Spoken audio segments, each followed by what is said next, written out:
Welcome, dear friends, to The Confused Breakfast, Hey. the podcast where we hit pause on the chaos of today and rewind to a simpler time when it wasn't about convenience, it was about the experience. Remember the magic of a Friday night trip to the video rental store? Yeah.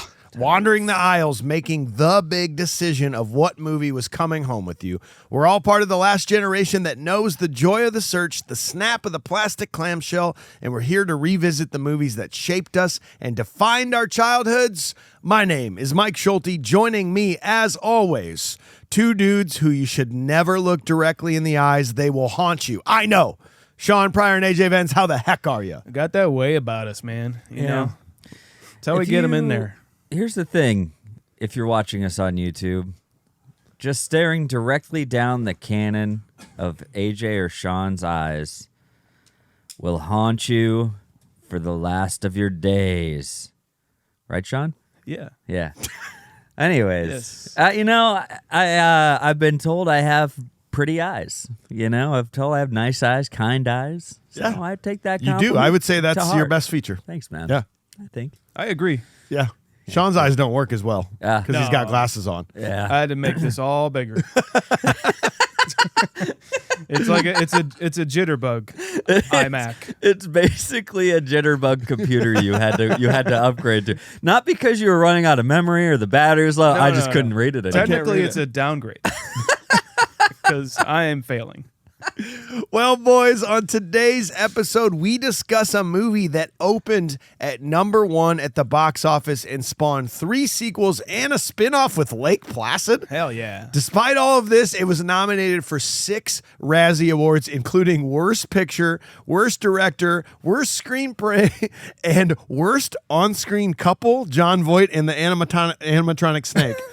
That's a couple, apparently. Okay. This movie made us conflicted about the jungle. It does make you horny, but also giant killer snakes. Yeah. Remember that when you can't breathe, you can't scream, make you cry. July is in full effect. Join us today for 1997's Anaconda. Well, dang it. Ladies and gentlemen, it's time for another nostalgic journey to the past with The Confused Breakfast. Sit back, relax, and enjoy wherever you are in the world. Take it away, boys. Well, thank you, Lottie. If you are new to this podcast, this is where we're going to review Anaconda in full, scene by scene with a modern eye. But in order to do that properly, we feel we got to start off talking about it nostalgically. AJ, first time you saw Anaconda, what were your thoughts and what was your nostalgic rating? Guys, I really thought that like big snakes were going to be a bigger problem in my life the moment I saw this movie. I when you're a kid, you see this and all you can think about is the giant snake, whether it's on screen or not, right? It's like every problem that even presents itself, even the wasp flying into the mouth, the snake is to blame. Actually, you're right. You're right. It was like, well, Snake probably did that too. The snake's a mastermind It's here. the predicament the snake puts you in. Yeah, exactly. It's the vibe it puts out. See, it is. And it puts out a weird vibe. Normally, before you got in the water, you would check your respirator to see if there's a wasp in there. But this guy was so preoccupied with the fact that there's a snake around, he didn't check his respirator. I have to clear my inhaler every time I do it for wasps. Yeah, clear it for wasps. Cicada-sized wasps. Well, it's the Amazon. I was like, wow, turns out the Amazon is not a place that I want to go. And then then Amazon.com started becoming a thing. And I was like, I'm reminded every fucking day. Oh, no. And every day of the terrors of the Amazon and what Anaconda did to me as a young... Isn't Amazon just a boa constrictor just tightening its grip all around you all the time? We're not getting political here. And, Commentary. Yeah. Think about it. Social. Amazon is the snake, and mom and pop stores are the human. Hearing its bones break before. Oh. Your eyes are open, dude. And Fuck. and this podcast is Ice Cube. All right. Yep. So here we are. It's gonna be a good day. We'll survive. Yeah. But we're going to have a few scars. You know it. It was crazy. I watched this is on TV somehow. Yep. Like a lot. But like my brother Bob wanted to watch all these movies. He's one step above me in the age range, and he wanted to watch Jaws and Anaconda and Deep Blue Sea and Lake Placid and all those movies. And I was not a fan, but we watched them anyways. And I would give this back then too spooky, guys. I'm going to say a good old solid 4.9. Yeah. 4.9. Sean, what about you, man? I remember vividly, I was in my cousin's house in Wheaton, Illinois, which was definitely haunted. But my cousin Luke was going to come over to my dad's house because we were hanging out at his house. He was going to come over for a sleepover, and we were going to watch Anaconda, and I was so excited. That's like I think we were just got done watching Spy Who Shagged Me. It's been a great night already. Nice. And so we get back there and watch it, and scared the fuck out of me. The scene where I think it's Owen Wilson in the body, like the outline of the body swimming by the camera, scared the absolute shit out of me. The eyeball of the puma scared me. Yeah. Yeah, this was too spooky for me. I'll be honest. I'm gonna give it a 3.2. Oh, Jesus. 3.2. I've talked about it much on the show. When I did move to Iowa from St. Louis, we had a Dodge Caravan, and my parents would take out the middle seat and put that VHS like little 8-inch screen that plugs into the cigarette lighter, and we would watch movies driving back and forth from St. Louis to go see family to Cedar Rapids. Bungee it down. Yep. And they bought us a ton of great VHSs like Santa Claus, Three Ninjas, Great time. Austin Powers, and Great then for time. some reason they bought Anaconda. Bad time. And like we would watch it because there is some fun merit to this movie, but also it was just like I don't know. Let's not watch Anaconda today. You know, it was just like it's there and maybe someday, but no thanks. That's the one that collected dust in the van. Yes. Right? I mean, all that being said, it's a 5. It's just a right in the middle for me. We do have an executive producer on the show today. Mike G says, this one I remember oddly specifically. The year was 2004. My cousins Vinny, Nick, and I were on AIM doing stuff that would probably get us canceled nowadays, but that's besides the point.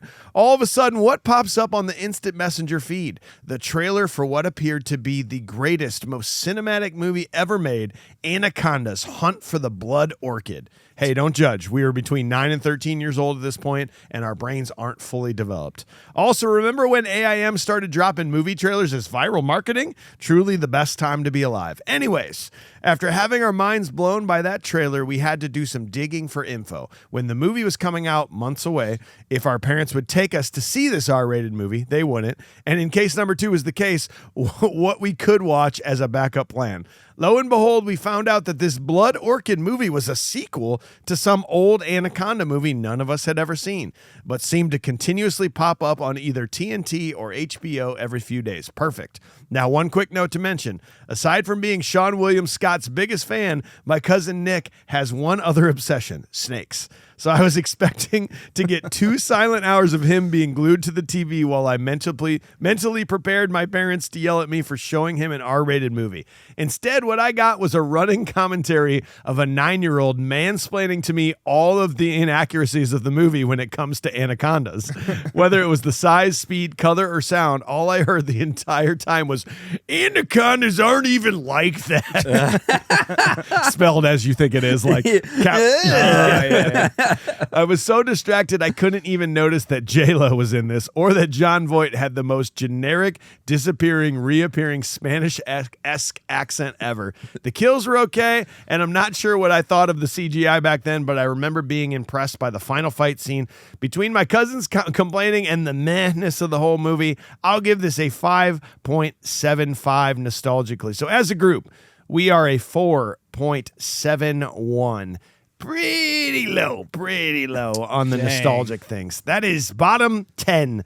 We do think Groundhog Day was better as kids, but we do think this was better than Jaws as kids. And I think that makes sense. Not too terribly great. Not too terribly great. Too terribly great. But we are going to strip away all the nostalgia now. We're going to talk about this from a modern eye to see if that changes our thoughts. Let's go to Sean for all the important details of the movie. Anaconda was $3.59 on Amazon. Produced by Verna Hera Leonard Rabinowitz and Carol Little, written by Hans Bauer, Jim Cash, and Jack Epps Jr. Ooh. That's a band. It's a juke. Yeah. Hans Bauer, Jim Cash, and Jack Epps Jr.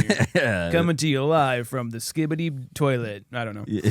Music by Randy Edelman. He also did the music for Twins, Ghostbusters 2, Kindergarten Cop. We've covered that movie. Hey. The Mask, and My Cousin Vinny. We've covered that movie. Mike, The Skulls, I'm so excited for the and Skulls. Sean, Indian in the Cupboard. Yeah. Jackman Turner Overdrive Jr. Got it. Thank you. That's the band name. Yes. Yep. Edited by Michael Miller. He edited Ghost World, Armageddon, and Miller's Crossing. Cinematography by Bill Butler. He cinematogged Jaws, The Omen 2, Rocky 2 and 3. AJ?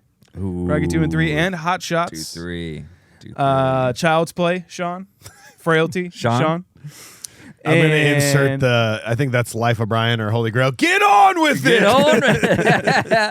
Directed by Luis Losa. He directed The Sniper and The Specialist. Hey. Cast: Jennifer Lopez, Ice Cube. Ice Cube was in a band, and he also did music by himself as well. Eric Stoltz, Owen Wilson, Jon Voight. Eric Stoltz was born in 1957.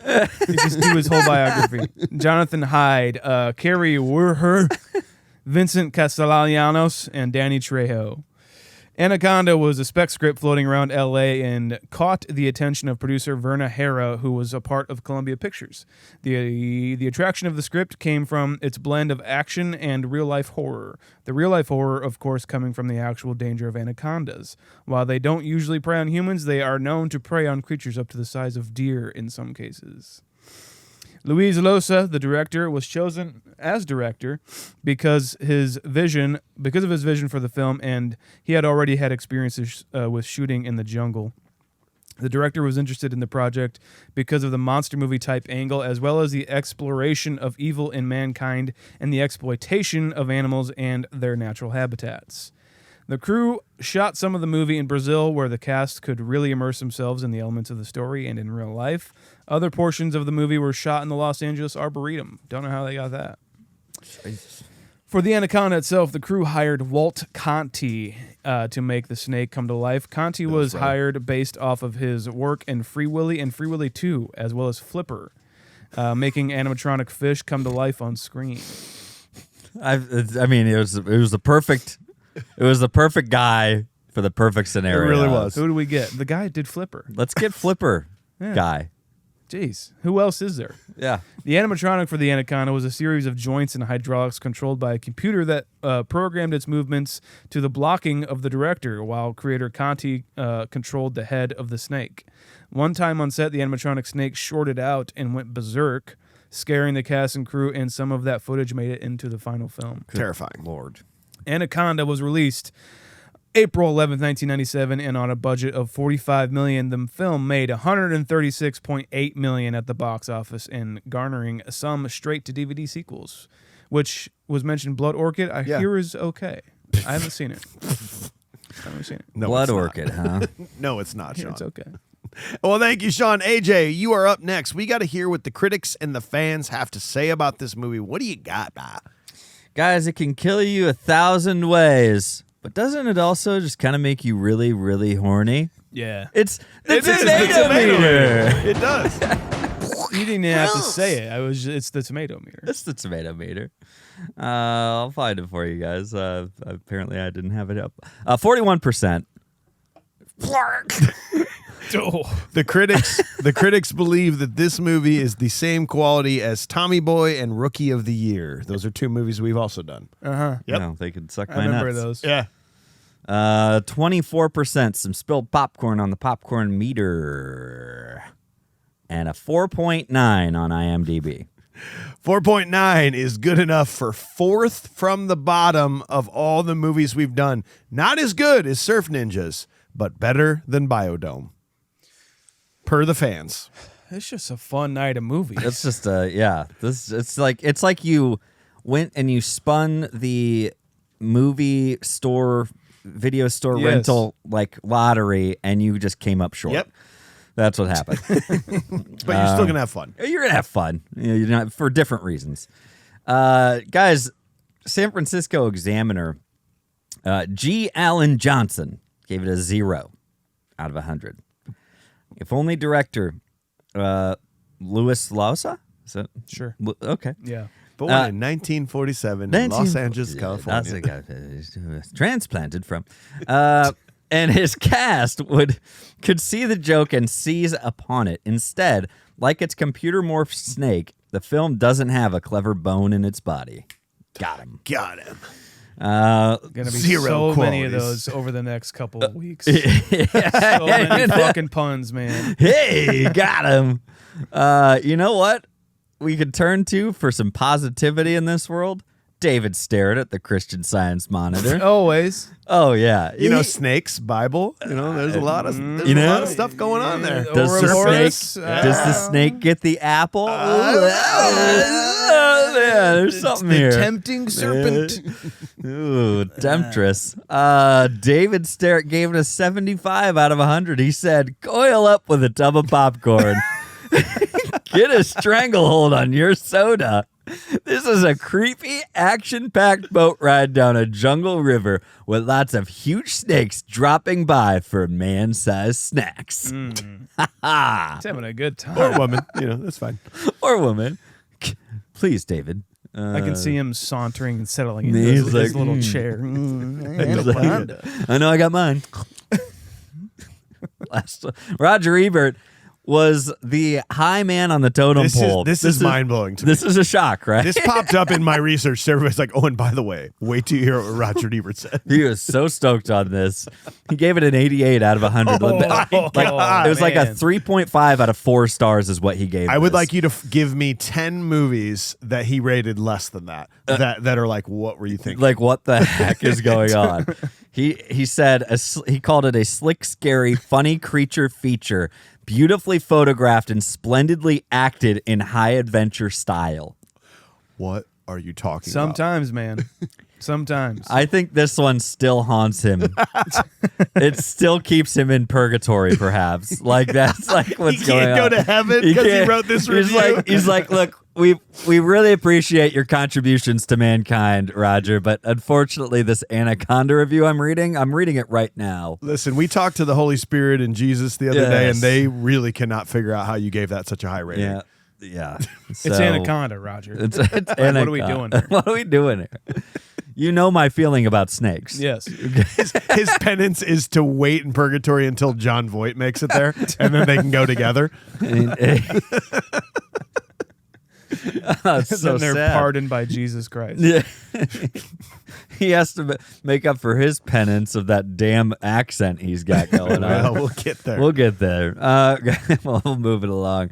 A direct-to-video action movie that was released in the theaters, said somebody in August 1998. After seeing Anaconda, I was amazed that this movie was released in theaters and that so many people paid theater prices to see it. This movie looks like it cost $5 to make. Anaconda does provide some very cheap thrills, but that is about all. The major problem is that you can tell the snake is fake, making it hard to believe that any of the characters are in danger. Anaconda does not try to present itself as anything but an action thriller, which is perfectly fine. However, they should have spent more money on the effects. Fair enough. Plenty of these guys, so bad it was good. This film was so cheesy and unbelievable that it transcended its shortcomings to become one of those so bad that it's good movies. Seeing Jon Voight's hammy acting job as a snake hunting missionary is worth the price of a rental. Throw in a little sex appeal from Carrie Werner and Jennifer Lopez. Think thin, tight, white T-shirts on the Amazon. You've got yourself a winner. Yeah, buddy. It's not to like.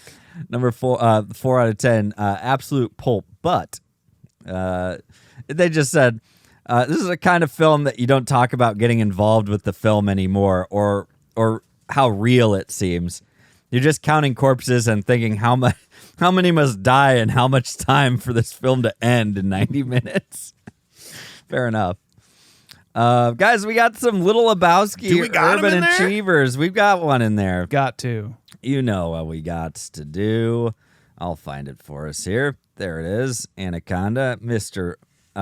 Walter Fielding joining us in the Little Lebowski Urban Achievers, the exclusive Discord channel. thread in there. Guys, Walter Fielding said, Anaconda, back when Jennifer Lopez was on her way up, Eric Stoltz was on his way out. Ice Cube wasn't making family movies yet. People had forgotten Jon Voight was a great actor, and nobody knew who the fuck the guy with the weird Texas accent was. Total basement movie when I was in high school and college. Movie. That's a good description. God, I love that. The snake was badass. Overall, a well-made campy monster movie. The scariest thing for me wasn't the snake. It was that bug that swam down Eric Stoltz's throat. 100%. I'm giving you a 100 on that right now, sir. So, Mike G also pointed out, he says, I can't be the only one who caught this. And he posted up a video of when they're in like the little cabin of the boat or something that Eric Stoltz is laid out in. Okay. You can see the top of the set. Are you serious? Yeah. I'm pretty sure that's what he's pointing to All in right. this, but it's pretty fucking great. So thank you for pointing that out, Mike G. Hell yeah. If you want to support the show, go to patreon.com/confusedbreakfast, bonus audio episodes, voting on upcoming movies. And if you want to join the Little Lebowski tier, have your review read on air. I'm gonna on the Patreon do some Criterion releases reviews. Bam, bam. Get up in there if you want to hear some bullshit. Yeah. Patreon.com/confusedbreakfast. Well, boys, we've done some dumb things on this podcast. We've boarded booby-trapped pirate ships, thought out a caveman for popularity, and drunkenly climbed the steps of the moon tower.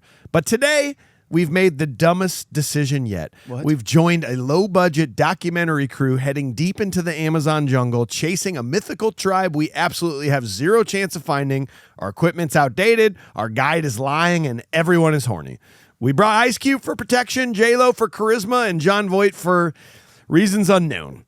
This isn't about survival anymore. This is about pride, ego, and finding out what happens when a podcast gets swallowed whole and spit back out, covered in goo, gasping for air, and still trying to find things to talk about with this movie. And wink at. So grab your tranquilizer darts, duct tape your mouth shut, and practice your most dramatic slow-motion snake death face, because we're going into the jungle, and we're doing it scene by scene. Here we go. Woo!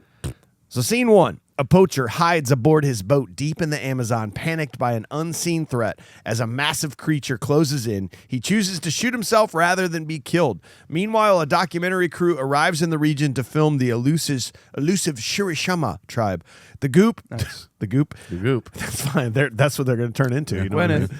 The group, They're going to call it. the group includes director Terry, cameraman Danny, anthropologist Professor Kale, and others. They encounter snake hunter Paul Cerrone, who claims to know the whereabouts of the tribe and convinces the crew to let him guide them deeper into the jungle.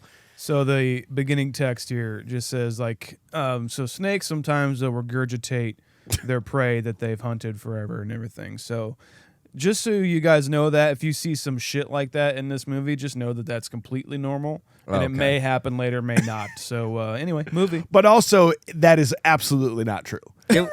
Literally, if you read anything about anacondas, they're like, no.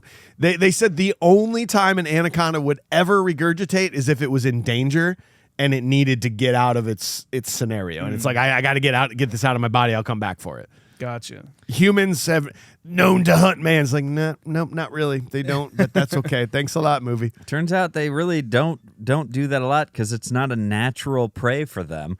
As like, yeah, it is more feasible that like they're hunting like boars and big cats. They are large snakes.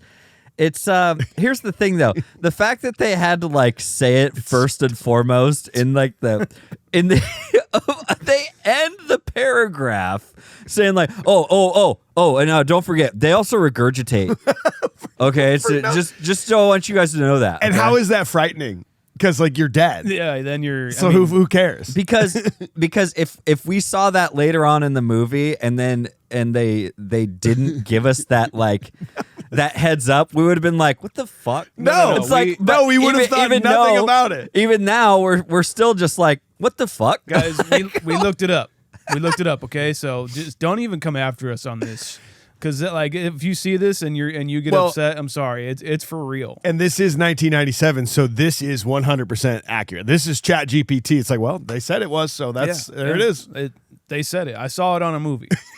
Well, and what I don't understand about this is it starts off like ominous music, and here's some text, and snakes are scary, and then it's like a Japanese like happy song kind of as the credits roll, and then it gets scary again when we get to young Danny Trejo with no facial hair, who doesn't look like Danny Trejo at all. It's just a very weird choice to be like, you're scared, you're happy, here's some kind of Asian music, even though we're in the Amazon, and then now you're scared again. Well, it's in the region of, Is it? of the type of music.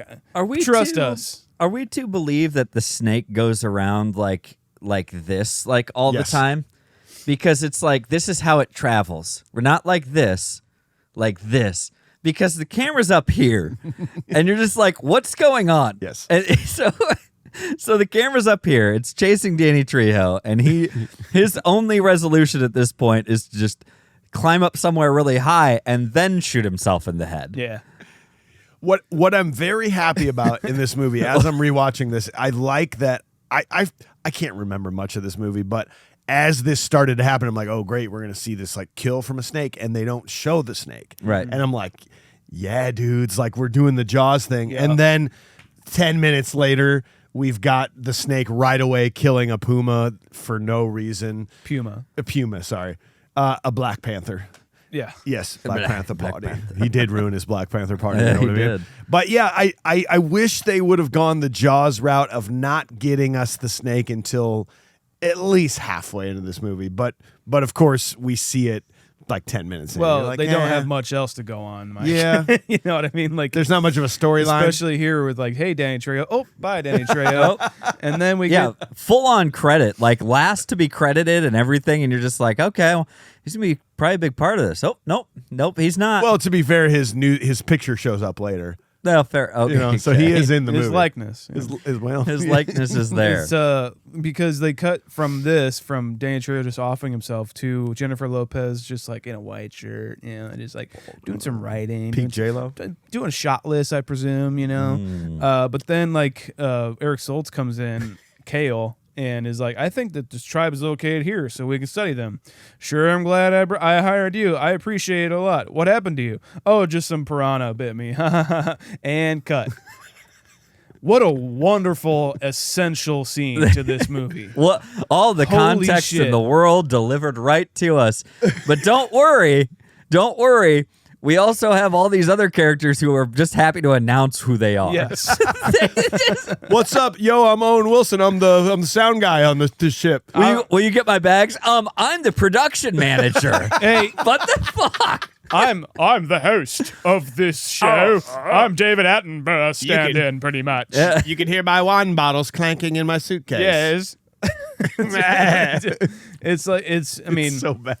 and I don't need it to be fantastic, but Yes. if we wanted to go that route that you're saying, Mike, of like kind of the Jaws has such awesome characters. Yes. You know? And there's like a true like plight to them, and there's depth, and like Yes. they're in different situations. This is just like, yeah, we're on a boat. Yeah. It And might we're filming a really bad documentary. See, that's the thing. The thing about Jaws, like, since we're kind of just going down this comparison rabbit hole, if you will. I mean, same cinematographer. And like, if we're doing this comparison, Jaws has like what we would call like 3-4 main people. That is it? Just 3 actually? Just about, yeah, I would say so. Right? Yeah, for Because the most part, yeah. That's the 3 main people. the 3 main guys, like that we're honing in on. This has to have like 7 people, so we can have just like kill fodder. It's really Yes. what it is. It's all it is. It's just snake fodder, man. It's just we need bodies to stack up on this. And that's all they're there for. That's what they might as well have announced it for. Yeah, I'm kill number 3. Like, that's what it should have been. And I'm Owen Wilson, kill number 3. And I'm okay with it, to be Yeah, I mean, honest. yeah. That's what this movie is. Yeah. It should be this way. It's just like this is a like Universal Studios ride. Like you get on the boat and Yeah. you go and it's Anaconda and there's an actor that falls off the boat and you never see him again. You're not going to die, but, No. but these people will. yeah. Right. You had a good time for $5. I think J-Lo is the saving grace of this movie, though. I mean, like, it's weird to think about J-Lo. I always thought she was a musician turned actor. I did too. But no, man, this was complete opposite. She did this. She did a few things, but this and Selena came out in the same year in 97, and that thrust her completely into stardom. And then her first album came out in 99. So this was where she came from first. And J-Lo is honestly great. She's a good actress, and she's kind of peak looks J-Lo for me here. You know, she's like ready to roll, wearing white shirts, you know. Yeah. But J-Lo's great. And also, I mean, like, if the song did teach us anything, J-Lo should have been the first one to go. You know, because the Anacondas don't want none unless you got buns, and she's got the best buns on the buns. So she should have known that Anaconda would choke on those buns. You know this shit. But that's what the Anaconda wants. And it would have been the best defense. It would have been. Regurgitated her, and she'd have been just fine. Yep. That was my joke. I love it. So we're just building on it. Look, it's right here. What's that? How'd you get that? How'd you get that? It was right there. How'd you get that? We put that far away from everybody, okay? So no one can win it. Also, I did, for anybody out there wondering, this is a real resort in Manaus, Brazil, just so you know to never go there, because why would anyone ever want to stay in a resort deep inside the Amazon where snakes and crocodiles and there is and literally wasps are? There's no reason I would ever go there. There is literally like 1,000 ways to die out there. Like it's so easy. It's probably one of the most accessible ways, like, places to die on Earth. Yep.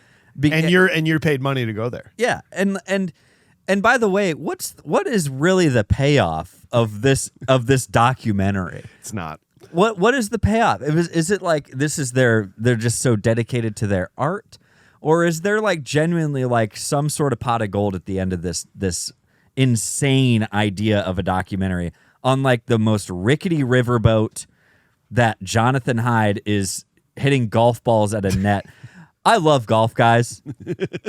No, I'm not going to fucking go and take a net and like clubs and set up on the dock of this little boat. Anytime we go anywhere with you, just to a movie, you bring your fucking golf I'm like, I show up like, hey guys, we hitting balls, or you're just the staking theater in your net outside of the theater.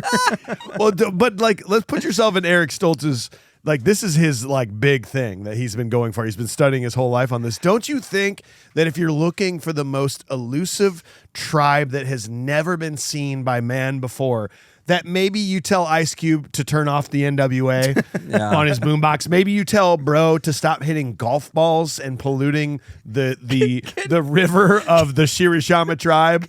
Like, maybe let's get a little stealthy here, guys. Can you imagine like the next people that come down the river that's like, God, this place has been untouched for centuries. What's a fucking golf ball doing here? You can hear the boat coming around the river with NWA playing on a boombox. Is that a schnapps bottle? Titleist Pro V1. What? This is pretty recent. Like, what the fuck is going on? And if you're AJ, you're like, I'm keeping that. That's a good ball. That's pretty clean. No, I'm never going there. Why would you ever go there? I'm don't not go. like this. Like, I mean, I want to go to Australia so bad, but like the spiders that I hear about and like the giant snakes, the giant everything there, I'm no good at that, at having that in my life. Well, at least you can go there and like at least be in like Sydney. Sydney's an awesome big city. Not something like Auckland. Yeah. That's New Zealand, I think. Auckland, New Zealand. No, this resort has nothing to offer me. No. Not going. There's not a damn thing here. There's nothing there that I'm like, you know what? Oh, I could really use a vacay. I'm going there. How about one more thing? Yeah. Like speaking of the Shishama, the Shirishama, the Shishini, that tribe, they're going there to specifically to capture them on camera, which they're not going to. Then what? That's it. And then go back. And like the documentary is literally gonna be like, "Yep, there they are. Thanks for watching, everybody." Like, what? The documentary of catching the anaconda is way more like, that's what they should have switched to. When Ice Cube's like, I'm gonna take my camera for like when he goes and is like looking for the anaconda or some shit. I'm like, that's the documentary. That's the shot, bro. Yeah. Might as well make up for like something right now Well, and this is the end of this is a 3-part Netflix documentary series. The end of episode 1 is when they realize that now it's switching gears and we got to find the snake. Yeah. That is Right. the end of it, so that you're going to number 2. Yeah, it's cliffhanger, so you can go on to episode 2. That Cliffhanger, checks which out. it is like it ends, but it plays the second one automatically. So it's like, why did they even have a break? Yeah, You could just make a movie Just and play put it it on here. Yeah, Yep. you could just make it an hour and a half long. Yeah. You could just take off the parts of each episode that like recaps what you just watched because you just watched I just watched the end of that, and then it starts the next episode recapping the last 6 minutes. Yeah. Yep. See, that's about about 12 to 15 minutes per episode. You could just shave off and then just make it a movie. But we're fucking dumb, AJ. Oh, we we don't are. even remember what we just watched. Oh. I don't remember what I'm doing here. I don't even know why. Anaconda, 1997. Oh yeah. Thank Ice God. Thank you for recapping. Guys, the audacity, the brilliant audacity for Ice Cube's first line to be, "It's going to be a good day." Oh, dude. I was like, Yep.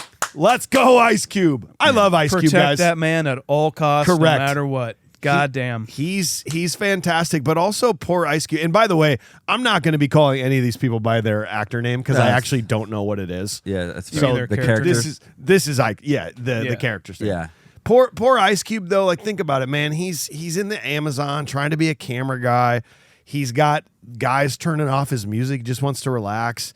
From a song he wrote. He Correct. co-wrote. He's also got stories of things crawling up his urethra and putting their claws out. Yes. And then he's forced to, he didn't know what to pack. Nobody told him what the temperature was going to be. He's wearing practice hockey jerseys in the Amazon. Yeah. Like, that's not something you want to wear. He's forced to get in the Amazon waters by these people and wait around. Like, poor Ice Cube, man. He's my lovable face in this. Like, I feel bad for him the whole movie. I Oh, think yeah. so. And I also have to say, just on that note, I'm not getting in this fucking water. No. There's no There's- world. No world. There's no world that, like, of all the places, of all the water, I've gotten in water in some weird places, I'll be honest with you. We live in Iowa. We had to swim in ponds, okay, to cool off at Terrifying. times, all right? Next to GM or like Yeah. Or the airport. Yes. And but there's no way, nothing that could get me into this water. Nothing. So There's the kangaroo, right, is what he Yes. says. That is Vendelia cirrhosa, known by the common names kindaroo, canaru, toothpick fish, or vampire fish. It's a species of a parasitic freshwater catfish in the family, whatever. But the first time I ever heard about that was the movie The Rundown with The Rock and Sean William Scott. Like, they're pissing into that thing. He's like, careful, that fish will swim up to your Yep. fucking penis. And then I was like, yeah, they just made that up for the movie. And then I saw it in this movie and I looked it up. I'm like, oh my God, that's the worst ever. I think about it every single time I'm in a lake or Yep. an ocean peeing. I'm like, well, that was it for me. Never, Yeah. ever again. Although they did say like it happened like one time. yeah. It was one. It happened like one time. I'm not going to be the second time. No. One is enough. And I feel like Let the madness end. I feel like it's like the odds go up exponentially just because you're in the Amazon. Though. Yes. Like that's it. Of course they do. That's all. Gulf of Mexico, you're probably fine. Yeah. Amazon? Yeah. What? I No. typed in the fish name and it described it, and then like the AI Google said, Yeah. you'll have to cut your dick off. Oh, good. Like, there's it no doesn't- way to they get all it kind of out. go, yeah. You gotta Yeah. cut it off. They kind of all make that, and then within minutes, he's jumping in Yeah. the water. All right. Well, I got this wetsuit. It'll be fine. yeah. I don't know. Yep. No thanks. So what about? Let's just do it. They pick up Jon Voight. Is this for everything I hear about Jon Voight? Like this is just him, right? He's just like his fucking stare is. I can't even look at it. How disgusting it is. I feel like this is just Jon Voight in real life. They're going to boat up the water. On the water. What about the water? I was going to get some snakes. You got some snacks? What does he say? I go get snakes. You don't want to do that. Snacks? You don't want to do that. Do you want a beer? Like are you okay? I'll take a beer. Okay. 5 whiskeys for breakfast on the river. Cool, man. Oh. No, dude, All right. they're making Okay. mistake after mistake. You do not let this man on your boat. No. Well, You like, just do not. You go, we'll send help, Yeah, and then you steer away from his wreckage. we'll come back. We'll get something. We'll come back for you. Don't worry, we'll call someone. we got a radio. Yep. We'll radio someone in for you. We're Hang doing tight. a documentary. Yes, Yep, we This were is on for a school. We were on a this is for school. Okay, never mind that. which is what they explain to the Shasharini once they Yes. get to them. Like, it's for school. Oh, school. And it's just like, oh, of course. No, Jon Voight pretending to be Antonio Banderas is something you don't pick up. Like, you just don't. He's from Paraguay, but it sounds like he's almost like Spanish. Cajun. sometimes. Cajun. Yeah. This might be one of the worst acting performances we've seen in the 230 movies we've done. Or is it one of the best? Thank you, AJ. That's what I don't. That's what I don't know. I'm As I just said it, I'm saying. like, I don't know if I believe what I just said. He's definitely not like convincing me that he's from wherever he is, but it's so vague in that aspect where I'm like, well, you just made it your own. And Jon Voight made a choice to do this, and no one else made a choice to do anything. No. You know, Yeah. Ice Cube's just being Ice Cube. That's all he has to be. J-Lo's being J-Lo. Jennifer Lopez just being J-Lo. Eric Stoltz is being completely disposable, like he is Yeah. in every single movie. Owen Wilson is literally being Owen Wilson. Being Owen Wilson, except he's Before- not whispering as much. Yeah. This is pre-whispering. Wow, Owen Wilson. Come on, man. You got to. Wow, come on. Would you just. Come on. I'm so fucking horny right I now. just want to have sex. It's like, why are you whispering? We're in the fucking Amazon. It's loud out here. Dude, and like one last thing on Jon Voight is I just appreciate that he went for something and made this like Exactly. He made this thing stand out for better or for worse. And that's I was gonna say It's that's memorable for better or Yeah. for worse. you know, I you love say J-Lo is kind of salvaging this film for you. It's like, I think Jon Voight is really the one salvaging this film because he's making he is making potato salad out of the worst fucking potatoes he's ever been Yeah. dealt here. Yeah, okay. Like, it's, dude, he's doing something with the role, like you say, Sean, and it's something to chew on. But I hate the choice they make that the minute he gets on the boat, you're like, oh, cool, they saved this guy. He's like, thank the Lord, thank you for the Lord. And there's like, dun, dun, dun. Like, can we fucking wait 10 minutes before we start to realize this guy's bad? Dude, he looks at Mateo and they both go, we're going to kill all these people. It's like were you guys trying to hide that they know each other? Because it's completely as soon as you show Jon Voight getting on the boat and he says Mateo with no introduction. Yeah, I know. And he looks at Mateo, and then they show you another like solo shot of Mateo. You're like, oh, I got it. Yeah. Yeah, completely. I wish they would have at least been like, it goes, dun, dun, dun. They look at each other, and Ice Cube goes, why are you looking at him like that? Oh, oh, no, what do you, no. Oh, we passed each other a couple times on the you river. know, you live on the river, you start to know people. Hey, Yeah, Mateo. Mateo. What's up, Jon Voight? You know, you see, Jon Voight. the son knows us, so I know him. Fuck are you talking about? My son went to high school with Mateo. No, I'm talking about the literal sun in the sky. Oh. Yeah. Dun, dun, dun. Some sort of fucking jungle bullshit that I'm telling you. It's just the hardest hard look of just like, Like reverse dolly zooms on him. They go, I know. Oh. this is going to be bad for everyone. Turns out he was in on it the whole time. Gasp. Who's the real snake? Figuratively. This is a social commentary where humans are actually even worse than animals are. Ooh. Don't you get it, fuckers? 1,000 ways to die in the Amazon. Well, this guy's one of them. Well, let's go to scene 2. So suspicion grows as Cerrone's behavior becomes increasingly erratic. After Kale suffers a severe allergic reaction, Cerrone performs a risky emergency procedure to save him, but soon takes over the barge and forces the crew to follow his true mission, capturing a massive green anaconda alive. An explosion during their detour destroys their fuel and escape boat, stranding them further. Cerrone reveals he believes the Shirishamas worship the snake as a god. The crew crew is now trapped in serpent territory, and Cerrone is in full control. I got to speak more about Jennifer Lopez and Eric Stoltz.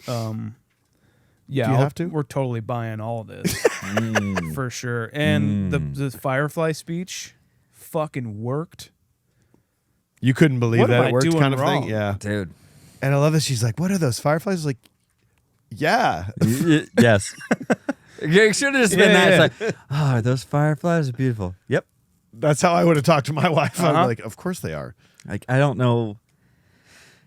I don't know why you're talking about the fireflies right now. Yes, they're fireflies. I'm getting bit to fuck out here. Let's It's get like- inside.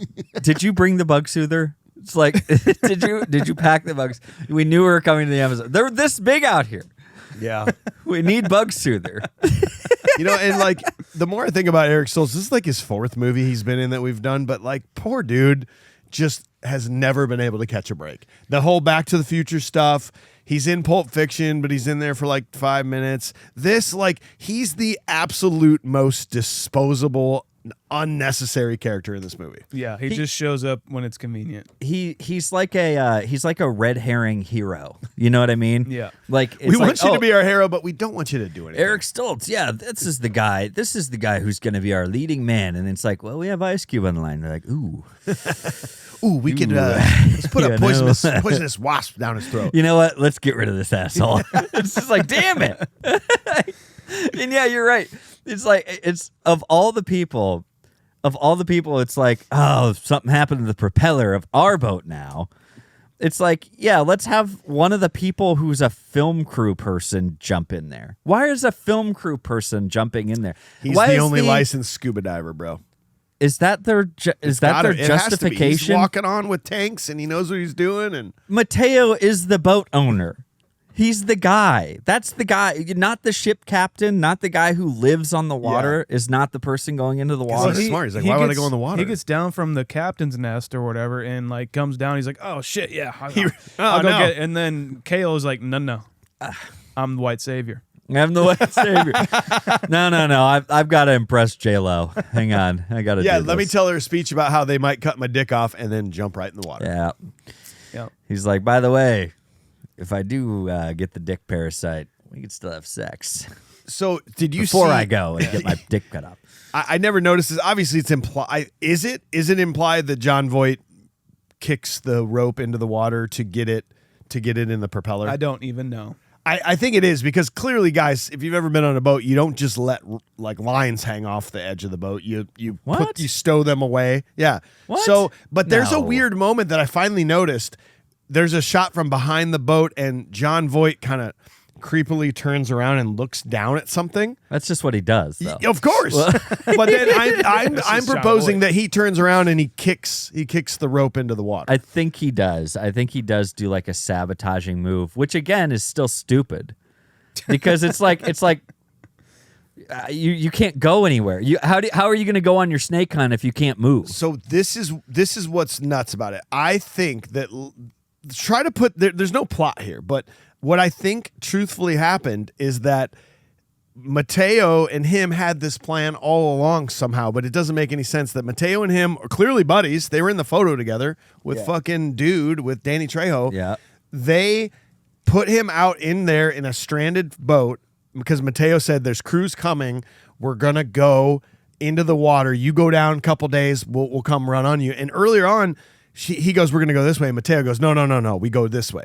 Mateo tells him we're going to go that exact way where Jon Voight's going to be.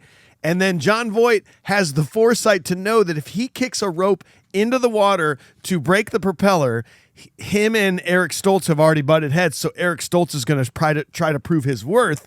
And then he's going to put the respirator on, where I hand stuffed in a wasp into the respirator to where then he's going to become incapacitated. So then I can take over the boat. No, I don't see any issue. I don't know, man. I don't see any issue with this. There's at no all. problems. I honestly is all think this very is the clear. plot. I think it's great. And it's great. So But I think you could also say that there is actually some issues, because Mateo almost looks concerned when they come across Jon Voight. Yeah. There's a weird look of like, a fuck, you know, because they were clearly friends. So maybe something happened to that friendship, and Mateo's like, Shit, dude. Fuck. Okay. I really don't know, and I honestly don't care. That's the part where like you kind of wonder. It's like, okay, so are they in on it together, or is Mateo literally just like this guy? Not Serrano, not Saran. Jon Voight. Thank you. Not Jon Voight again. But then, if this was true, why does Jon Voight then save Eric Stoltz and keep I don't know him if alive? he so much as saves him because he's like, oh, you got a hornet stuck down his throat. It's like, shit, what do we do? Don't worry, I know exactly what to do. We're going to slit his throat, and then we're going to stick a tube in there, Yeah. and we're just going to leave him in the cabin. It's like, That way, we don't Jesus, have to man. immediately be sad that our friend died. Like, we can at least be like, there's hope. And Yeah, by yeah. the way, we are not going to go back immediately. The idea is not to turn around by anybody at this point. Nobody's actually said this. I don't know if you guys know that. Nobody's actually said we should turn around. They do. They do, yeah. And he goes, no, fighting current. You're fighting the current up the hill, up the water. 5 days. 5 days. We go this way. Shaves off 50 miles. Don't worry, I know jungle. Don't worry, my accent is very great. Snakes. Snakes. I'm a snake. I'm a snake. It doesn't matter. I'm sorry that I even brought that up because it doesn't matter, but that's how my brain works. Like, why is this happening? I think that's why. I like. You're like, why? And like, I don't know. I think Listen that's to why, Mike. though. That's why. I just like. I feel like for some odd reason in my brain, I don't have it as they should go back until like Mateo is missing. That's what I feel like I remember. I know they're talking about like, well, we need to find a way. I don't know. It just seemed that way to me. And like until somebody is actually fucking dead, these guys don't want to go back. and I don't know. They're very dedicated to their art. Let's just say that. The Shirishama. Yeah, who've their school who've never project. been seen before. We're going to be the ones to find them. Let's keep going. The Shoshana shish kebab. You know, we're only a day and a half downriver. We could just go back. It's fine. The current really doesn't seem that big. Okay. By the way, I'm just saying. Was this an undercurrent you're talking about? What? Yeah. Is this where they blow up the blockade? This is where they blow up the blockade. So, they blow this up, and before they get there, the warnings of like the Shoshana Shima Shemeses, their like mascot is a giant head, but then a giant snake engulfing that head with its fucking mouth. Right. Their mascot. So there was one like tall tale sign there, and then another is like they blow up the whole fence, and they've been trashing this river, their natural habitat, the entire time they've been heading there. Yeah. And they just blow up their wall. Yeah. And snakes come down, and one gets on the English guys, the guy from Jumanji. Jumanji, thank you. And like the sound of the snake is like I don't know, man. This is all just very fun. This is a lot. It's a lot for me. And like, by the way, you're right. Jonathan Hyde should have no problem with this. He's been through Jumanji. True. I mean, what the fuck? On both sides. Yeah, exactly. So no, but like you're right. I mean, I feel like we just needed more. We just needed more of like Ice Cube throwing candy wrappers into the river and like Owen Wilson just throwing like condoms down up through the back, and you're just like, it's like that's what clogs up like the plumbing or something, and then they have to unleash all the fucking shit into the river. There is no way that this boat has any sort of septic containment system. That is just going. It just goes. That is going right into the water. Yeah. I guarantee you. Yeah. So, like, who fucking cares? Yeah. That's what the piranhas want. So. And I like that they're trying to imply that this dam is like keeping things from getting out. Oh yeah. Like they're trying to imply that this anaconda snake is fine back there, but the minute you blow this up, you're done for. You're done for, man. Yeah, you're done for. Unfortunately, that snake, that 40-foot long snake, can't climb up with all of its muscles and everything we've seen it do or are going to see it do. Can't go up a wall, just go. That's it. Yep. That's all. That's all it has to do. It climbs up a ladder Yeah. later in the movie. Really fast, really well. But it's like, this wall is just. Yeah, well, Wow. it's slippery. It's And like, what the oh, fuck? it's algae. Did you see that part where Owen Wilson he opens his bag? He's like, "Is that real dynamite?" Like, what the fuck? No, it's what would fake. it be? I brought my fake dynamite. They're candles. They're Roman candles. Yeah. That's it. It says Acme on them. Yeah. Yeah, of course it does. And also, I did check that a sealed giant drum of oil actually floats. Oh, okay. So all their oil fell off. They could just be like, "Oh, they're right there. Let's go get them." Oh, good. See, I kind of had a feeling. Yep. Yeah. It makes a lot of sense. Well, it was gas. It was fuel, wasn't it? It wasn't oil. Whatever. It still floats. It still floats. Hope It's sealed. floats. It floats. Yep. Again, it's just one of those things of this it's the beautiful exposition that we're constantly given throughout this entire thing. Like, is that dynamite? Thanks. We didn't know. It's like it's just like it's a wall. Is that a snake? Yep. It's like Yeah. It's like when Kale pops back up out of nowhere and then he passes out. Oh no, he passed out again. No, I know. Thanks. No, yeah. Like, we get it. His eyes are closed. I get it.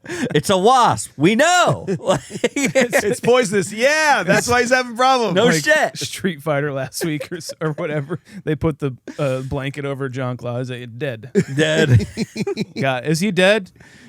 No. Now he is. Yep. No, there's For a sheet sure. over him.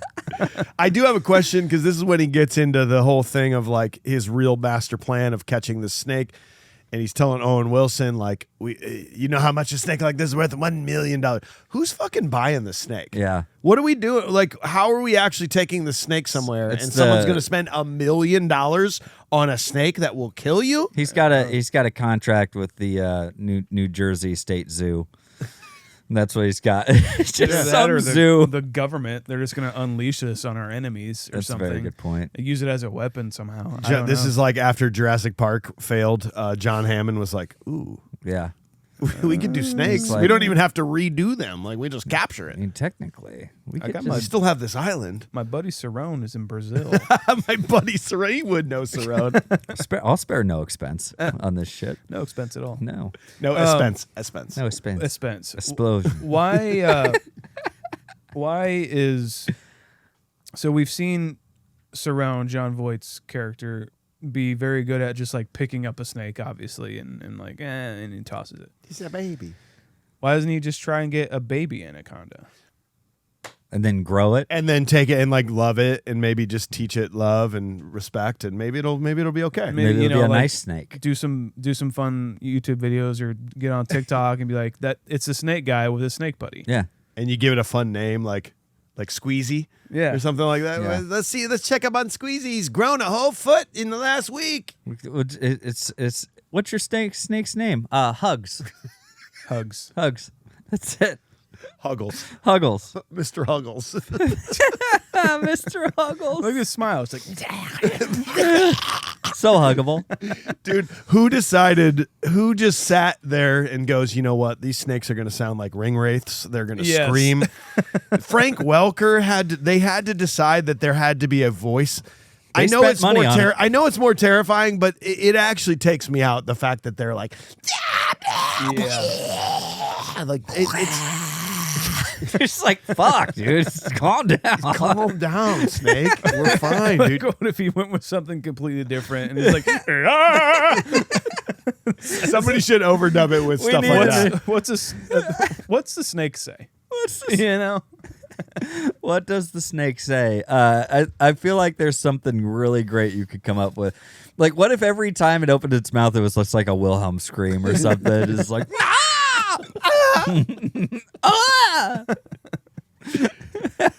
So scene 3, the Anaconda strikes, killing Mateo, one of the crew. A newspaper clipping reveals that Mateo, Cerrone, and the earlier poacher had worked together as animal hunters. Cerrone uses a monkey as bait to lure the snake, which ultimately kills Gary during a failed capture attempt.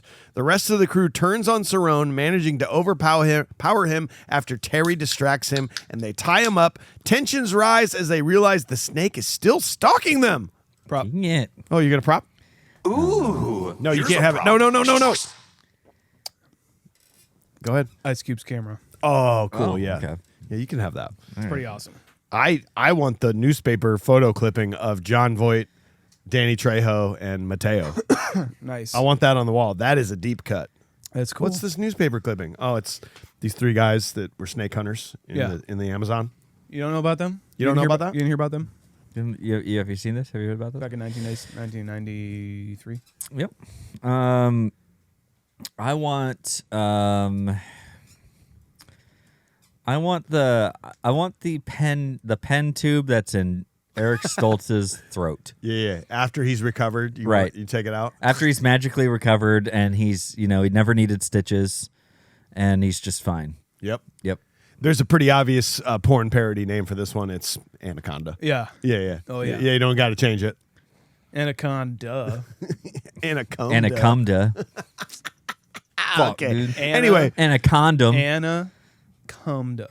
Dude, AJ, to come back to your original point, they are so nonchalantly getting in the waters of the Amazon and wading through it as slow as they possibly can. And they're trying to imply that apparently the explosion broke their little boat that they had. Was that ever seen that their boat got destroyed? Their little raft? I don't think so. Because what the fuck are they doing? They have a little boat with an engine. Yeah, Why are we not taking this over to the thing? I Can just you don't imagine getting in this water on purpose? Never.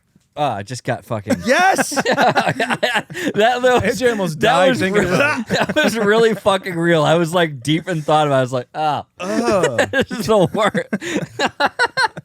Well, AJ's reacting like that and hasn't been in there. I haven't even been in it. I'm just like I might be getting in like a pool later on today, and all I'm going to be thinking about is like this fucking Amazon one. I'd be like, I don't want to get in.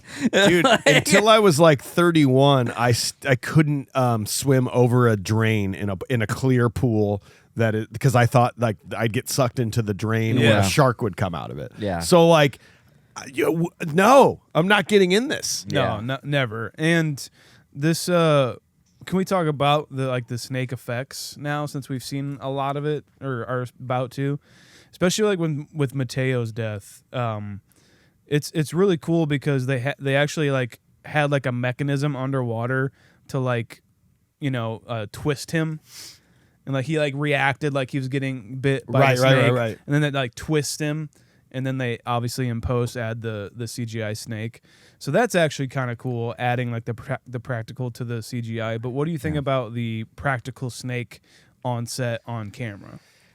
It's pretty great. I went into this thinking that it was all CGI just from memory, and then to realize that it was actually real, it definitely adds a lot to the more believability of the snake.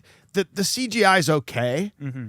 The fact that it cost $100,000 a minute is wild to me and mind-blowing. But yeah, dude, it's really not bad. Like it's not bad. Yeah. It's not bad. It's honestly like what's worse is how they have to make the water work around it. And that's honestly kind of like what makes it less believable. Okay. Yeah. If it was only the snake for the most part, or more so just the snake, but they have to work around like splashing water and stuff like that too. So they have to CGI that. And it's like, if you don't give enough attention to all the pieces of this CGI, then something's going to show the seams and the threads, and it's just, that was the part that kind of gave it away for me. Mm-hmm.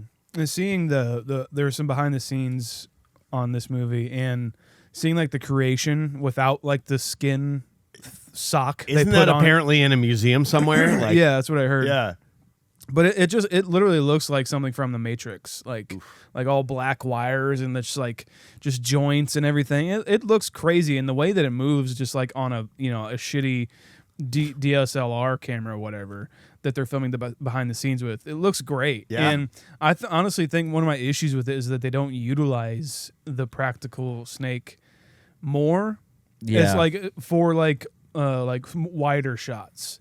You know what I mean? They focus more on just the head. They never show the grand scale of it. Yeah. The actual snake. Mm-hmm. Unless it's CGI, and then you're like, oh, whatever. Yeah. That's true. Like that is maybe like the biggest issue is like, we especially like in the scenes when like it's coming through the window at Jennifer Lopez and stuff, it almost comes across as like a puppet. Yeah. And like that's a shame. It is because if you've seen it, I don't know if you have, but like the behind the scenes, it looks it's impressive. 40. It's like 1,500 pounds and 40 feet long. It's like Yeah. an actual 40 like a feet long real- snake. Yeah. Show me the size of it. And they say that it moved very well. Like obviously it had those like Which is bad feedback or like the malfunction at one point. But Yeah. again, even then, that still made it into the film because it looked decent. and the actors were legitimately terrified. yeah. They weren't So acting. I don't know. It's just like I say, it is. I think it's kind of unfortunate. Like this is again. I'll take it back to the Jaws thing where it's like we could have now at this point in the 90s when this was made seen more of the snake. You didn't have to hide so much of it away like you did with Bruce. Yeah. You know what I mean? As Jaws. It's like it is. It's just kind of a shame like they kind of stuck to a script or kind of like a template and they didn't have to. And Westridge is completely right here. Mateo has not come back after wading through the waters of the Amazon. We're gonna wait till morning. No, he's not. If he is not killed, why is he not coming back? Right. There's two possibilities here, and none of them are good.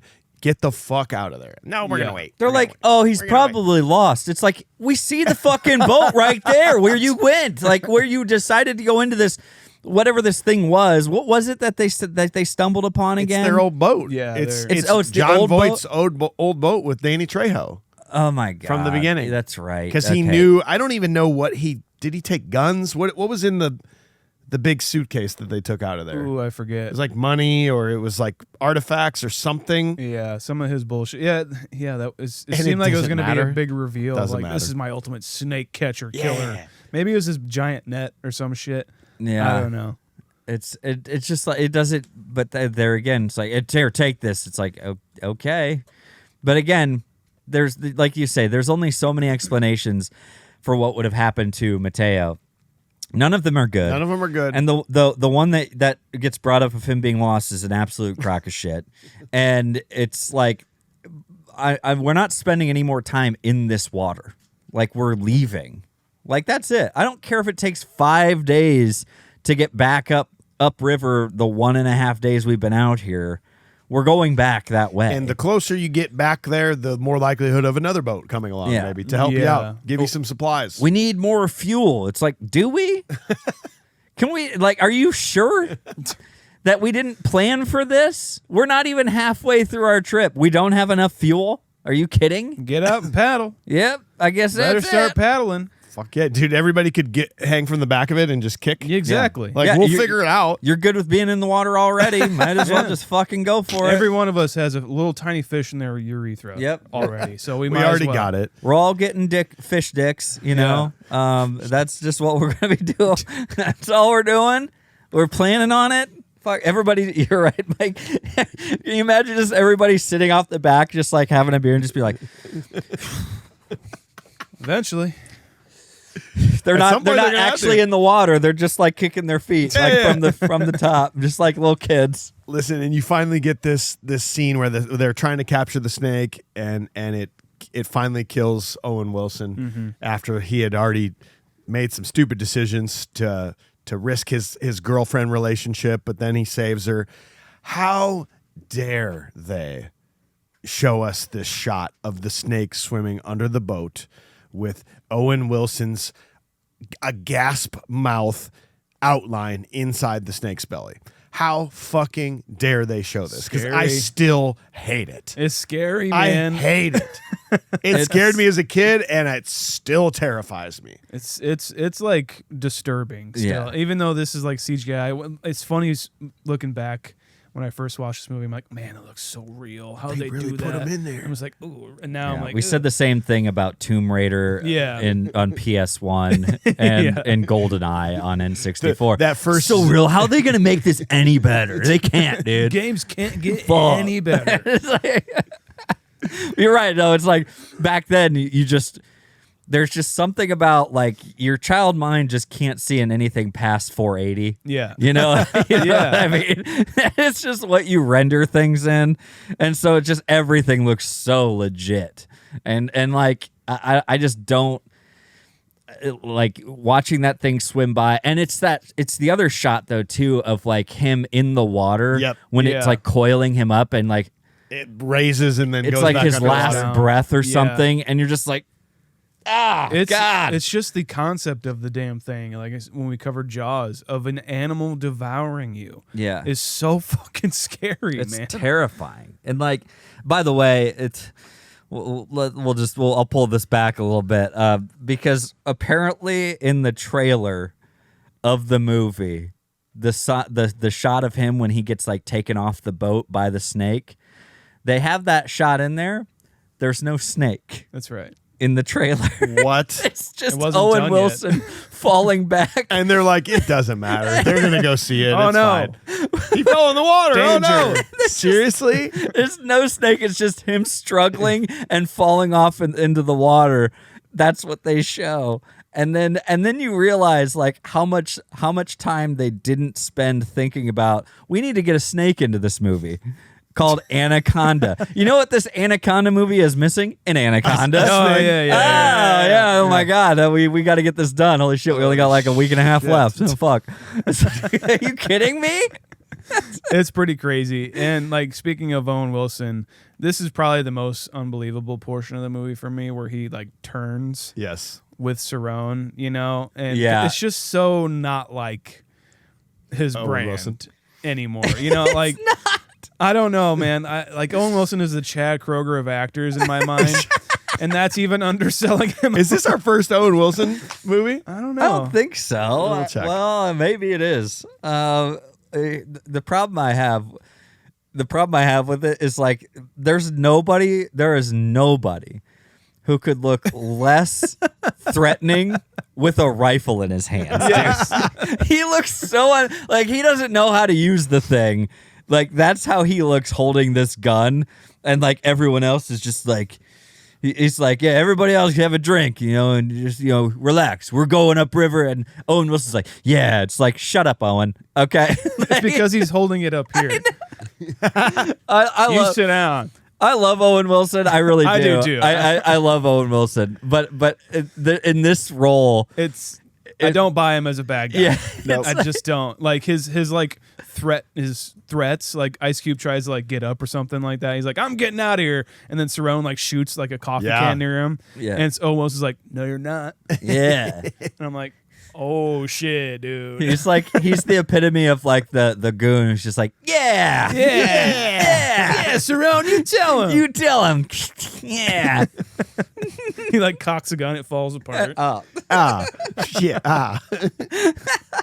Well, scene 4, the barge gets stuck at a waterfall, and Terry, Danny, and Westridge work to free it. Denise tries to kill Cerrone, but is strangled by him. The Anaconda returns, killing Westridge and attacking Danny. Terry shoots it in the head, and Cerrone escapes his bonds and attacks again.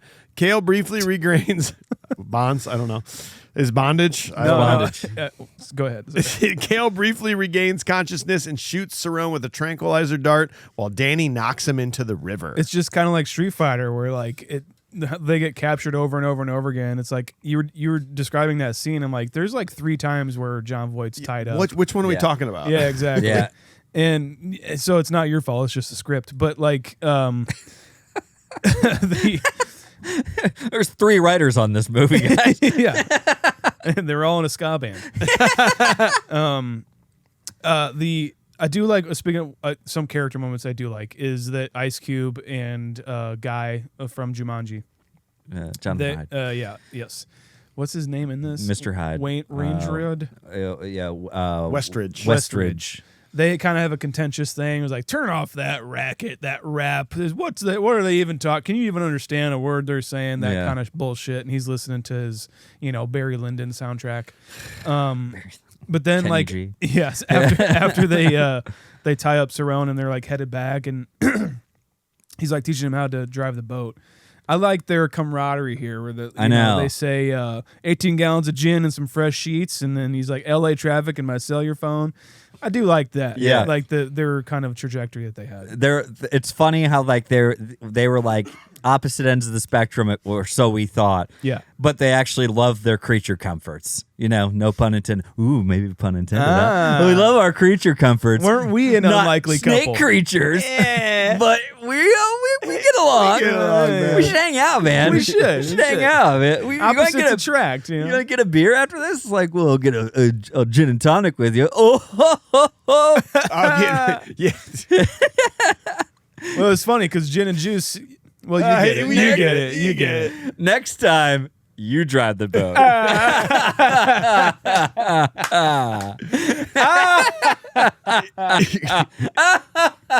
I don't have enough Anyway, knees to slap. If you're talking about unbelievable things in Anaconda, you know, this 40-foot snake that regurgitates you and kills men, this guy that somehow thinks he's going to catch it, this guy getting a wasp in his throat and then still surviving. There's a lot of unbelievable things, but the most unbelievable thing possible in this movie is to think that Jon Voight can go from crisscross applesauce and his arms behind a pole to jumping 7 feet in the air to put his legs around a human being to strangle that person. Yeah. I mean, those knees aren't. The cracking of his knees would have given him away. Like getting up. He's getting up. Just to get up from crisscross applesauce to the balls of his feet would have taken 30 seconds. Well, then when he does strangle that woman and he like pours her over into the water, they all hear the splash, and the movie has the audacity to show us that they heard it and are like,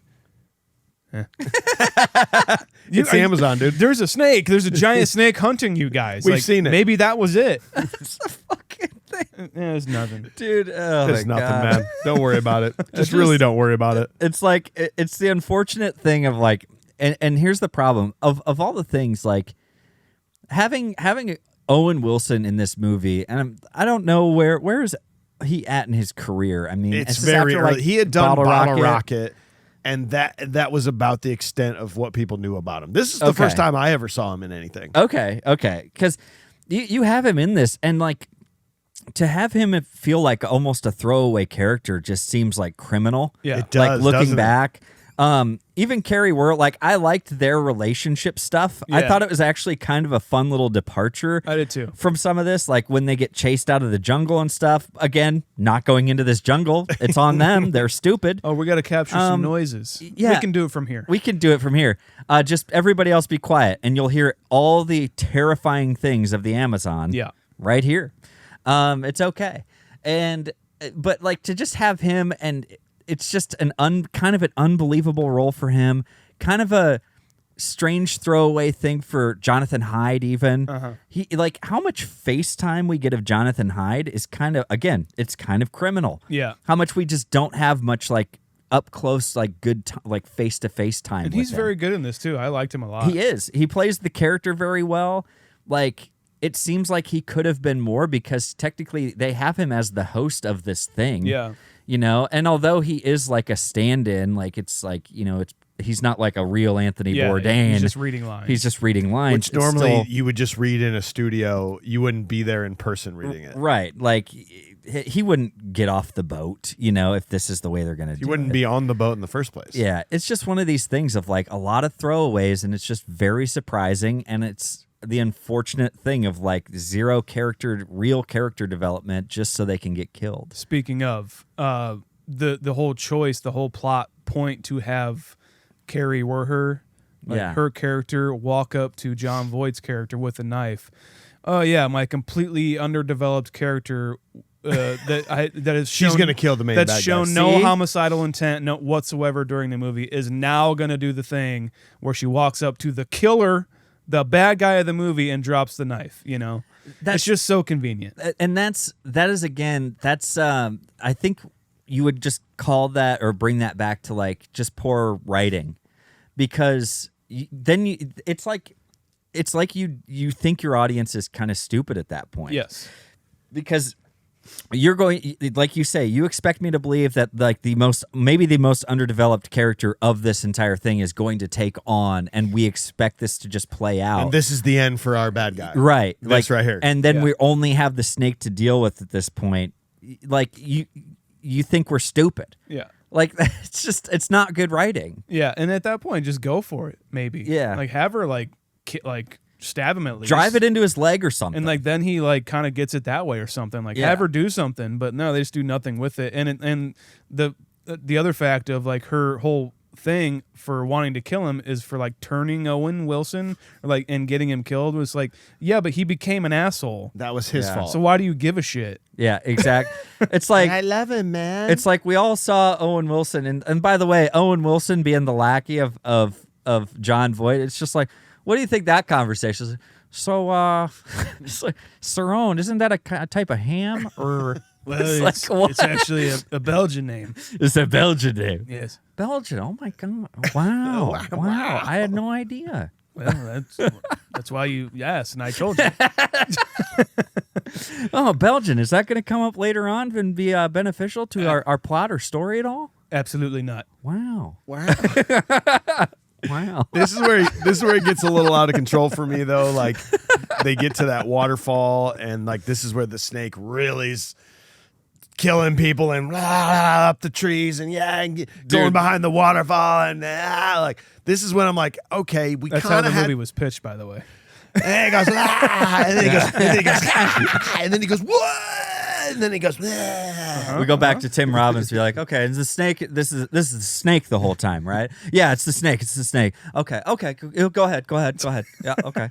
Yeah, it's just a little odd. This is where it's just like, okay, yeah. Now I was at least kind of in to be like, this is a unique story, and this is like we're in there, and now it's like we're full blown. Here's the CGI. I mean, Let's do it. It's like any of these movies, man. Towards the end, I'm just like, yeah, you know what's gonna kind of come. We know what's gonna happen, and there's a sort of comfort within that, but also it's just like I always say, it's like when I stop taking notes. The comfort is knowing that the movie's almost over. Yeah. That's the comfort. That's a good point. Danny Trejo wanted this to end a long time ago.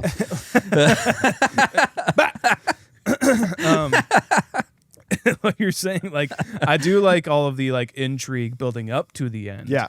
And it's very 90s, and it's very like of this time, like Deep Blue Sea. It reminds me of Deep Blue Sea so much, obviously, but I like that sort of vibe. It's a comforting kind of vibe of a movie to watch.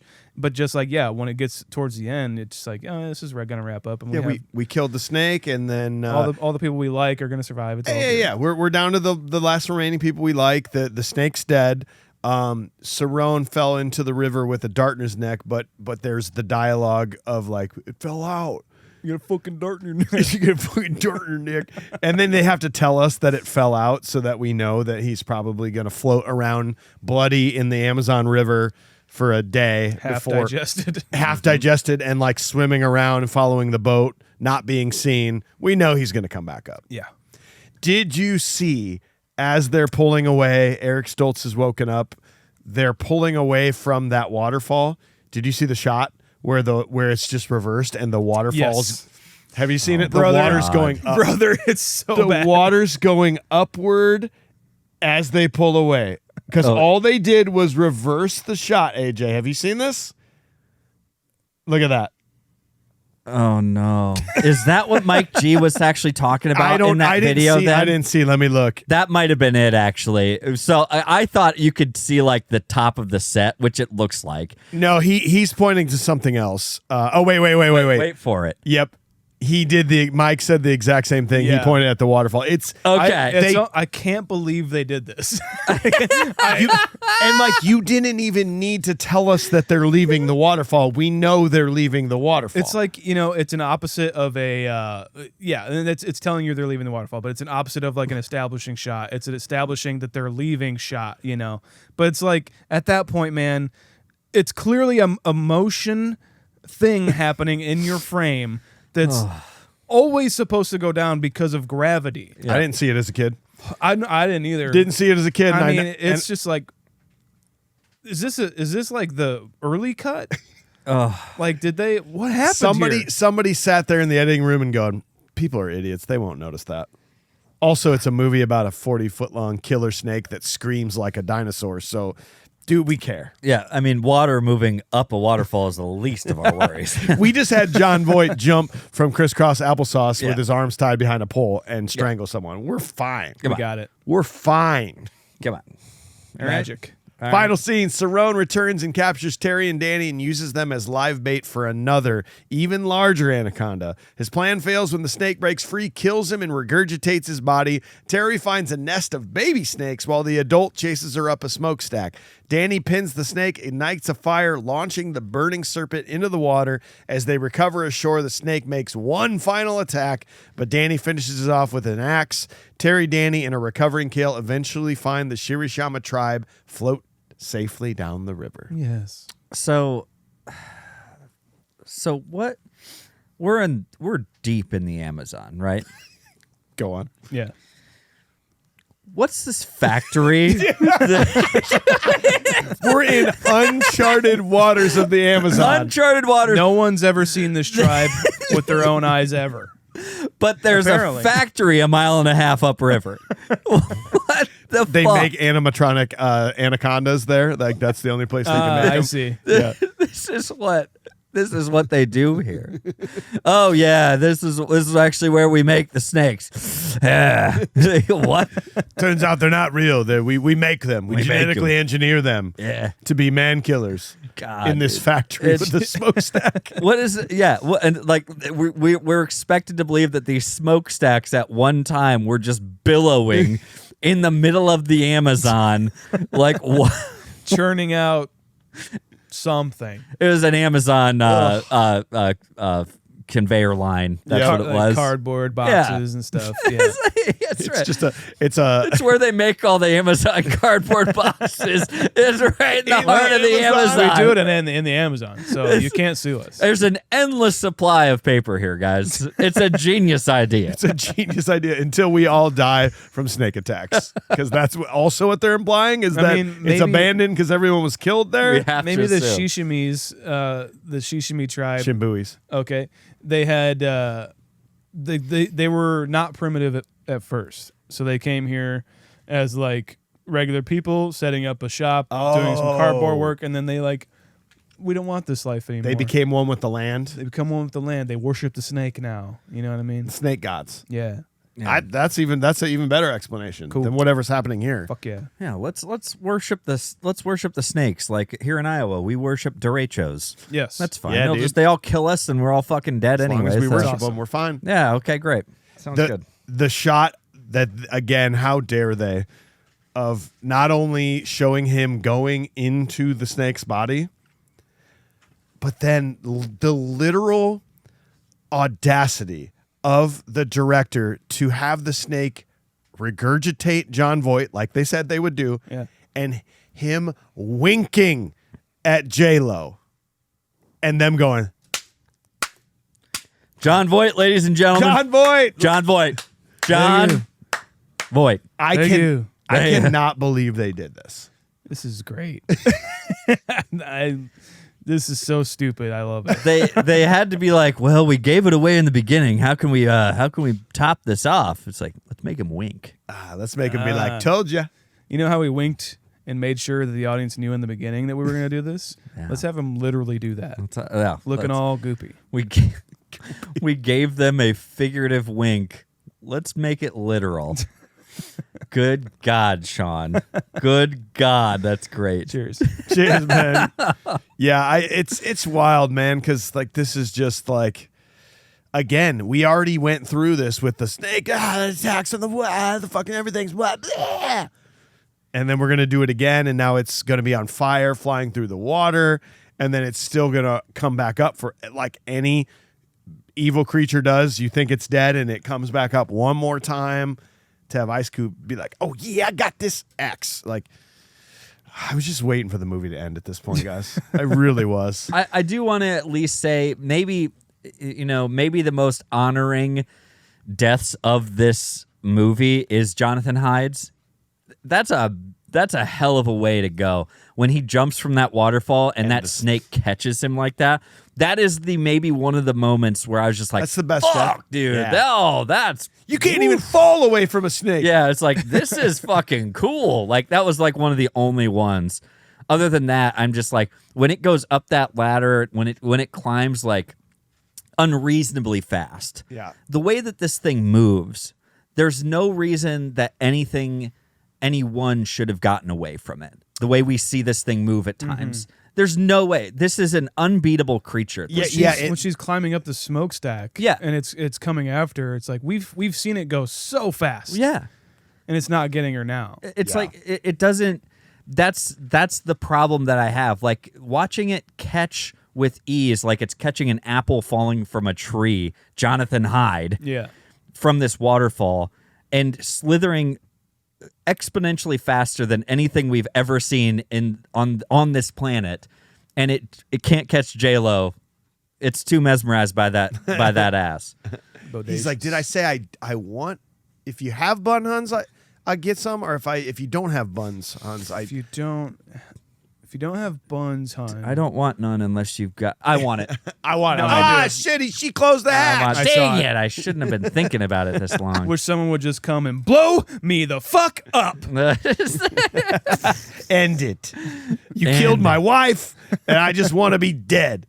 Because it's another snake, right? It's the second snake? Yeah. It's even bigger? So it's the one that lives in the factory? Yeah, got it. Got it. Yeah. That's right, because there's two snakes, and we're now getting the bigger one, right? The even bigger one. Okay. Man, oh man. Do we want to I know I can't remember if we did this during Rounders, but I feel like as far as accents go, maybe Jon Voight is up for Confusey for like worst best accent. No, worst, it's worst. Best. Yeah, best worst accent or worst best accent. I can put that in there. I think he'd be going up against John Malkovich from Rounders. Oh, no. It depends on how you feel about this, because I love how bad John Malkovich's accent is in Rounders. I hate how bad Jon Voight's Or do you accent hate is. how good it is, Mike? Huh? Stop it. You Stop don't it know, right do now. you? You don't know, do you? You stop it right the fuck right now, AJ. I'm gonna say best worst accent in a movie. All right. How about most unrealistic accent? Whether you like it or not, most unrealistic accent in a movie. Best worst accent in a movie. Did anyone see? Oh, I couldn't find it. Did anybody see? Apparently, there's after the credits, there's a scene where an anaconda egg is hatching. Oh God. Setting up a sequel, but the problem is that snakes don't lay eggs, and they don't care. Snakes like actually give birth, I guess, to snakes, like not egg wise, and yeah, they're just like whatever, just put an egg there and have it hatch, and then we'll do whatever we want. Oh my God. It's like a dinosaur. It's like a dinosaur. Well, Jurassic Park, people like that, saw right? Jurassic Park. Here's the thing, guys. The egg is hatching, setting us up for next week's episode. Whoa! Here we go. Franchising. You know what I mean? All right. Anything else you guys want to say about Anaconda? No. Okay. Well, Absolutely we not. have dissected it with a modern eye. Time to give it a modern day rating. AJ, what changed for you on the modern day watch? What's your modern day score on this one? What changed for me is how much I agree with my younger self about how much I don't want to be a part of anything in this movie at any point for any of it. I don't want to get in this water. I don't want to be on this boat. I don't want to have to smell Jon Voight. Yeah. Oh yeah. I don't at any point in this movie, before or after regurgitation. Fish. And I mean, BO. it's just fishy BO. And whatever he puts in his hair is probably fish oil. Yeah. I don't want to have anything to do with just about anything with this movie. It's like a nightmare put in like the worst setting that you don't want to be in, right? Like you're hot, you're sticky. It's just like everything about this is just anti-AJ. So, there were some parts of it that I was like, oh yeah, dude, oh, totally. But I would have a really hard time like coming back to this movie at any point, guys. I really would. Like just for any real reason other than like, yeah, we're gonna watch Anaconda. Why? Because it's a terrible movie and we're gonna laugh and drink and yuck it up. It's like, all right, I guess I'll kind of be there. I think I gave this a 4.9 originally. I think I may have regressed even. I think that there's not much saving grace to this, and I also like my creature comforts, and I don't want to give those up for this movie. I would give this a 3.3.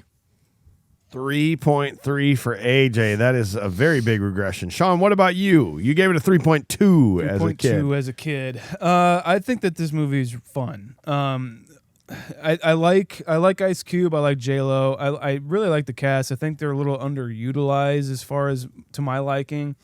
And the characterizations aren't quite there. Not that they have to be for a giant fucking snake movie, but yeah, I think it's fun. Jon Voight is hammy, and like I said, I liked that he went with a choice and did something with this movie. He kind of saves it, but not as much. Like for these like late 90s thriller horror action movies, this is not one that I would like to return to more than others, like say Deep Blue Sea or something like that.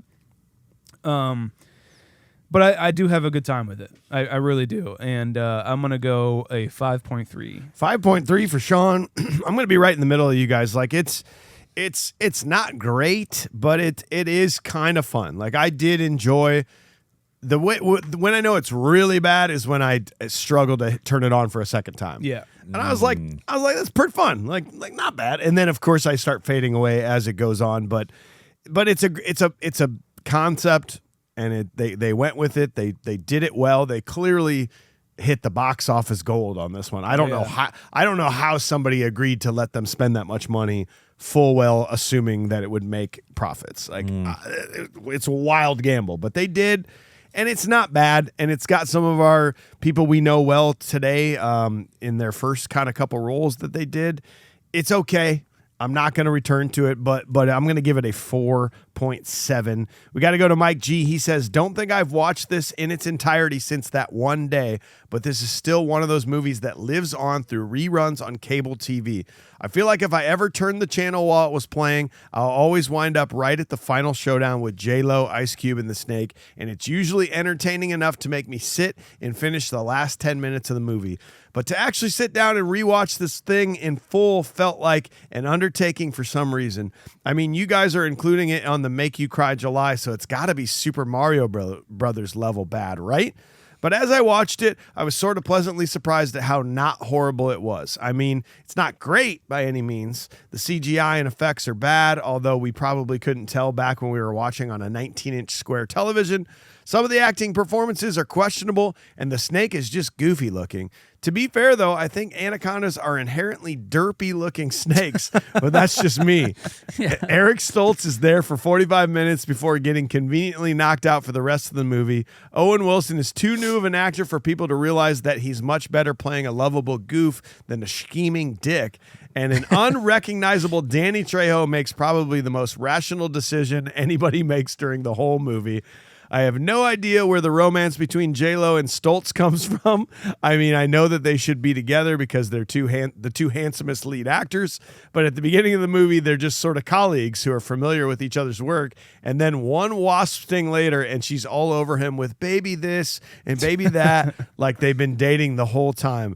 Just going to casually give my date anaphylactic shock during every future date I go on, as it's apparently an underutilized aphrodisiac.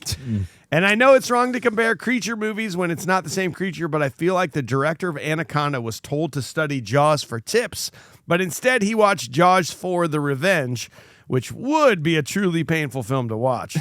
There's no hide the creature to make it scarier and hide the bad model work like in Jaws. He's right out in the open as soon as he kills that stuffed animal-looking panther. And like the shark in Jaws 4, this anaconda is capable of making some sounds that an animal really shouldn't make. unless there's a subspecies of screeching anaconda that the filmmakers discovered while shooting the movie. Honestly, you know what? If they had thrown a line in there about how Cerrone was trying to capture a new species of anaconda that had never been officially recorded, I'd probably have slightly less nerd rage about it. I think the more I talk about it, the worse my feelings are getting, so I'll stop talking. Overall, while this is far from bottom of the barrel as far as movie goes, I don't think it's anything special. I don't think I have an urge to rewatch it anytime soon, but it's not a movie I swear off forever, and it's definitely putting me in the mood to give Hunt for Blood Orchid a rewatch, so that's a positive. I'm going to give it a 5.9. So my friends, if we're going to look at us as a group, his 5.9 is going to take us to 4.8 as a group, and our modern day ratings are going to put this pretty low as a 4.8. That's going to be near the bottom, not quite there, bottom 10. We do think that Harry and the Hendersons and Biodome are a better movie, but we think this is better than Explorers and Cocktail. And I feel about okay with that. Yeah. It's a bummer for it. This is one of the movies I wish was better. Yeah, you're like, they tried. Sorry, guys. Yeah. You did good. You did all right. You did okay. You know, I know this is obvious, but I just realized too, guys, Humanize the Goons, they turned this into a snake hunt movie. Honestly, they got what there's coming to them. They did. If this was like, oh, we're an innocent film crew, we have no intention of harming these snakes, and then the snake attacks, whole different vibe. Different ballgame. Yeah. Right? Yeah. But no.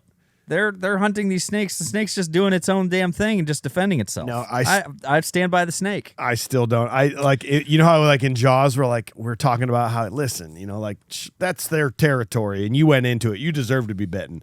This I still am like fuck those snakes, dude. Like snakes just suck. I feel that way about spiders. I like snakes.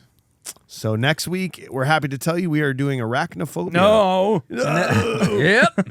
Well, we hope you enjoyed it. Thanks for being here. Actually, next week, we are continuing with Make You Cry July, Howard the Duck, followed by our final movie of the month, Too Fast, Too Furious. Also, if you're new to the podcast, go back this time last year. Adam's Family Values. Get some Raul Julia in your life. That's right. Because it's a damn good time. Hell yeah. R.I.P. And we got to thank Brian on the controls here at Upload Media Group. Learn more at uploadmediagroup.com and check out our network, Cloud 10, at cloud10.fm. That is it for us. I'm a snake. Snake. I'm a little snake. You almost wish that at that point the snake actually said, like, get over here. Or something like that. Yeah. Goodbye. Goodbye. Thanks again for listening, guys. We really appreciate it. Make sure you're checking us out on YouTube here in the studio, hanging out with us live and in person in the studs. Check us out on social media. Search for Confused Breakfast at Confused Breakfast anywhere on social media. And please leave us a review. 5 stars on any platform that you're listening on. Write us a comment on Spotify or on Apple Podcasts. Write us a review. We love to read them. Go to confusedbreakfast.com as well to see the merch that we have. You can see the shirts. We have new shirts up there. It's awesome. I believe it. You can go to confusedbreakfast.com as well to see the ratings of the movies that we have covered. You can see AJ's ratings. You can see Mike's ratings. And you can see my ratings and the show's ratings overall. Goodbye. I love you. Thanks to Brian on the controls here at Upload Media Group. Learn more at uploadmediagroup.com and learn more about our network, Cloud 10, at cloud10.fm. We love you so much. Go on to the next video.